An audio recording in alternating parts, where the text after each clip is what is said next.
তোমার কাছে 5টা টাকায় কি আছে? হ্যাঁ 500 টাকাই তাহলে আছে। এখন তোমাকে দিতে হবে, কিছু তো খাবে। এত বড় একটা ছেলে তুমি, এত টাকা দামের আইফোন তোমার কাছে খাবার পয়সা নেই, তাহলে কেমন ছেলে তুমি? এবার আমি একটা ব্যবসায়ের হিসেবে তোমাকে তো খাওয়াতে তো হবে। সবার কাছ থেকে যদি ব্যবসা করি তাহলে ভালোবাসবো কাকে?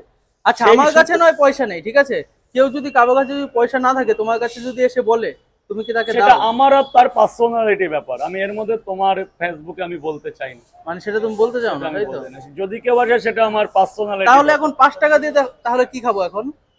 এখন তুমি যা ভালো বোঝো তাই, এবার তুমি কি খাবে আমি কি করে বলবো দাদা? এই কেমন প্রশ্ন? 5 টাকা কি কিছু কি খাবার এই হবে শোনো, এখন? এত লোক আছে দাদা, বলো তো 5 টাকায় কিছু খেতে পারে নাকি? আমি হবে কিছু হবে 5 টাকায়? হ্যাঁ, চা চা পাবে, হবে? কেন পাবে না? চা পাবে, গজা পাবে, বিস্কুট পাবে। 5টা টাকাকে অবহেলা করো না দাদা। 5টা টাকার আমাদের মতো হয়তো তোমার কাছে দাম নেই, কিন্তু আমার মতো ছেলের কাছে অনেক দাম।